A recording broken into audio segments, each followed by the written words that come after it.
This is the Good Neighbor Podcast, the place where local businesses and neighbors come together.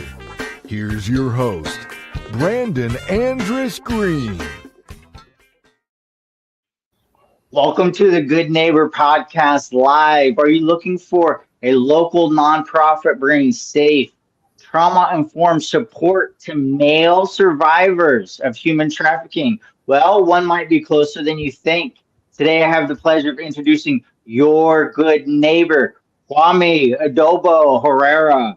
Kwami, how's it going? It's going very well, Brandon. Thank you for having me on your show today. So we're all excited to hear about Teleios and everything that you're doing. I consider it to be quite remarkable. But before we do, I just want to take a moment to say happy birthday. Today's your birthday, and I so appreciate you taking the time to be on our show for your birthday. And I know you're a busy man.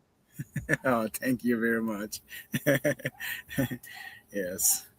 So, Kwame, how's it going?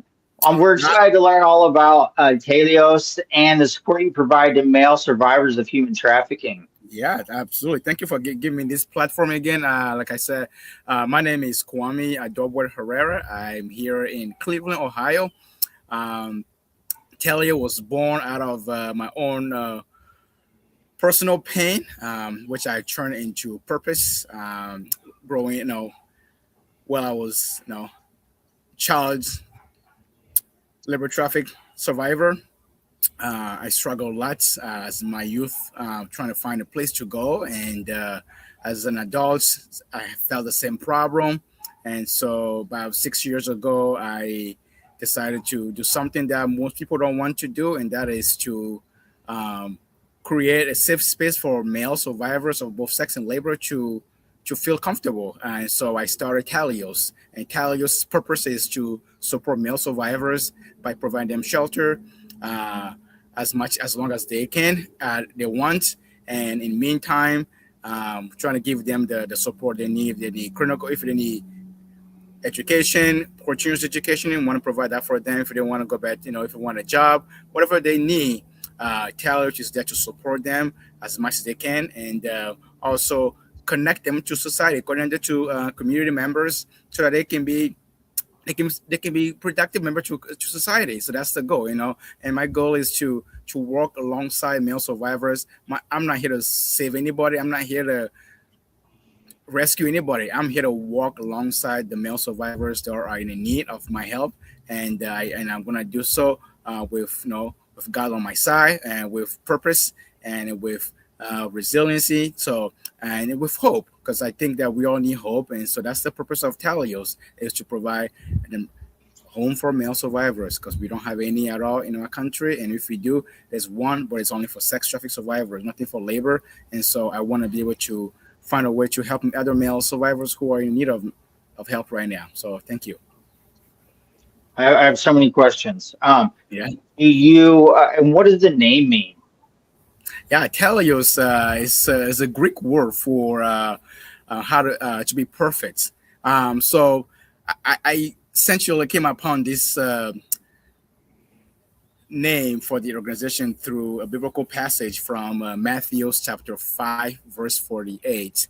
It says, "Be therefore perfect as your heavenly Father is perfect." And so the word perfect in Greek, it means to be whole, to be complete. So the reason for that is that me, myself, and my other brother survivors, one thing we do share in common is that the isolation and the sense of not belonging, and sense of being incomplete. And why? Because we have the choice that was taken away from us, from our perpetrator. We want to gain that back. We feel incomplete without that choice. And so if I can be able to provide somebody the choice to do what they want, then they have complete themselves. Because what is complete for me is complete for you, Brandon. For you, it might be something different. For me, I have always been that I want a family. I want to finish school, and I've accomplished those two. I finished college, and I have a beautiful wife and 3 kids. So for me, I'm living on my Teleios. I'm living on my completeness of what that means to me. So yeah. And are you? It seems like what you're doing is almost revolutionary. Is there anyone else in the U.S. that's doing this? Are you the only safe haven, particularly for male survivors? As far as I'm concerned, there's one in Texas, um, and they work with sex traffic survivors. They are looking to expand with us for in Texas. I'm in the Midwest, and there's nothing in the Midwest, and also Teleios is not only doing for sex traffic survivors. I want to focus also on labor trafficking as well too. So and that to me that set me aside, and that being I'm the only person. My organization is the only one that is trying to serve both sex traffic and labor traffic survivors right now. And how's that going? It's it's it's as fun. It is fun. It's also very difficult because funding is very hard to come by. And as of right now, we are seeking to find properties where we can start housing the males. Because what's happening is that we are sending them to hotels for a couple of days, and then they are released back into society, and we don't know where they are going. And so, for me, that hurts. That hurts me a lot. That I'm not able to be with my brother survivors, who I can be in communion with, when they need me. Send them to hotels. It's not the proper way. It's not the way I want to do things, but that's all I have right now, and that's the only thing I have. If I can have more funding to fund a property that can, know, serve 5 to 10 male survivors, that would be awesome. But right now, I just don't have the space to do that, and it truly is one of the hardest thing. As we are talking right now, as we are speaking, is hardest thing for me is to admit is that I don't have funding. Funding is a very important part of what I'm doing, and I want to be able. I want to be able to fund the work that I'm doing. I want to be able to provide for the males that are in my care. And right now, I don't have anyone in my care right now because there's no space. I don't have the housing. I don't have the property to house them. So it's very painful to admit it. And how do you usually come about funding? Who would be like your primary donors? Who are you trying to get the word out to regarding funding? Yeah, I want to really I want this to be to my audience. I want to hear from is businesses, and I want private donations. Government funding is obviously is very hard to come by right now. So I need the public to know that this organization is not going to be successful by itself. It needs others. We need each others, and this is. I keep telling other people, and when I talk to people, I say this is not just for me. This is for the greater good of our society. I'm not doing this for me. I'm doing this for the greater good for society. Those who have been left behind, those that don't have space to speak up. I want to be able to change that narrative. Like males need space to grieve, and right now, it's just no space for them to grieve. We need to foster that space, and I think I'm the only one that can do that right now. And without you, for me to do that, I need all the helps I can get. Now, from private donation, from the public, from businesses, whatever that looks like, it help. It'll help to support this mission. It's a worthy mission. So, Thank you. what's one misconception people seem to have about male survivors of human trafficking that you wish more people just simply understood? Yeah, it happens to males and boys. I think right as a society, we don't see males being victims. We see them as the perpetrators. Therefore, this misconception of the males is always a perpetrator, they're always a John. Yeah, it's true, but also there are other males that are being trafficked, they are a victim, they are in need of help, and society doesn't see that. And because they don't see that, they don't get the help. We don't give them the space to grieve. And if it's a male survivor there, it's hard for them to come forward to admit the fact that they have been trafficked. Why? Because society have this impose this stigma on males saying that you should be strong. You should you don't need help. You should keep your emotions to yourself. But that's not true. That is just not true. I have the right to grieve as much as my female survivor friends. I have the right to grieve, and we need to have space for that. And right now, there's no space, and that's one of the biggest misconceptions that males aren't males are always the perpetrator, never a victim. And if they're a victim, well, suck it up, and figure it out. And that's hard. Kwame, what are some of the kinds of challenges they're usually facing whenever they come across your door? One of the bigger challenges that not knowing how long, not knowing where the food is going to come from is very hard. Mental health, they struggle. One of the biggest challenges I see a lot is mental health. They want to be, they want counseling because, as from my own personal view, from my personal experience, isolation was very, it still is it's something I grieve a lot. I feel isolated from my other brother survivors, and they want to be in communion. They want to be in space where they can talk to other male survivors, and that is one of the hardest thing males struggle with, who have gone through this, that they don't have nobody to talk with. And if I can be somebody they can talk to, if I can be a face that they can talk to, and that's what I want to provide. That's what I want to give them.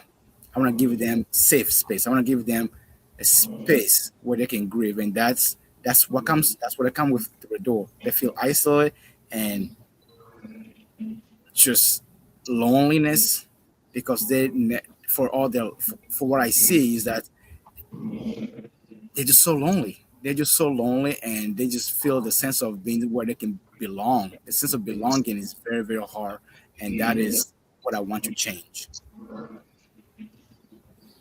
And how do you share awareness? Do you use any sort of media? Do you do speaking or Yes. content?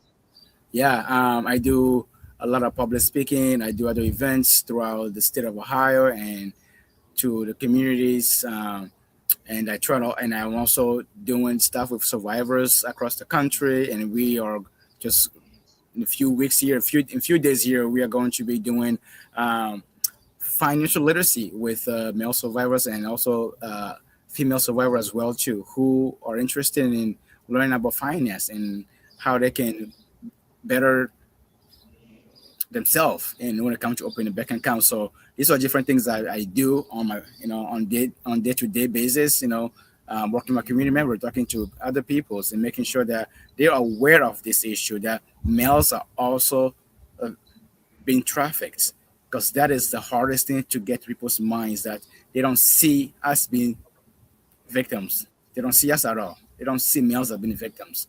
And that's my goal, is always preaching to them that males are also a victim and they need help. And so that's what I do mostly. And I'm also a teacher, and I talk to my kids about this all the time. Like, they need to be careful what they're posting online. They need to be careful what they're hanging out with, because you just never know. Because just never know. Human trafficking doesn't have a profile. Anyone can traffic anytime. Anyone, child, adults, it doesn't matter. Human trafficking doesn't discriminate against a person. It does not. Whatever there is opportunity, whenever there is a vulnerability, somebody is going to take a chance that person and use them for commodity. And so I make sure that I tell my students, and I make sure I tell the people that I'm working with, and also when I'm out there doing speaking engagement or doing events, whatever that is, I make sure people know that any one of us can become a victim anytime. And Kwame, it's such a difficult subject to deal with. What do you do outside of work for fun? Yeah, no, So I you try can to. decompress a little. Yeah, I try to stay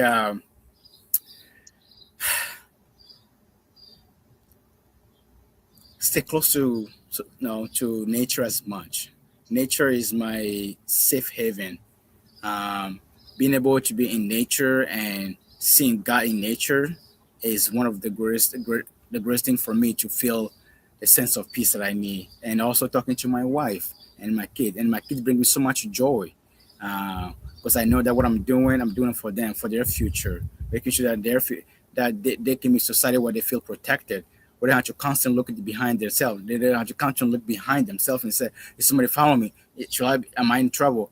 I want them to grow up in society where they feel comfortable. And so when I feel the sense of discouragement or sense of sadness, I take it to God and I take it to nature and I just talk to God.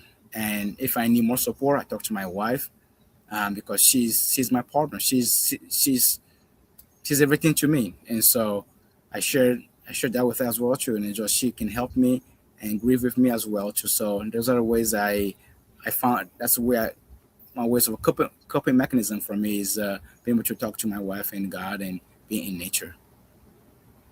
It's amazing. Kwame, how can listeners learn more about Teleios and support the mission and connect so they can help? Yeah, absolutely. They can always go into our website. Is TeleosPath.org.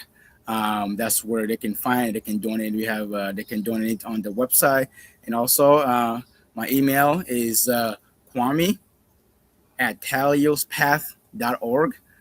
They can email me there. It's KWAMI@TeleosPath.org. You can email me there, and yeah.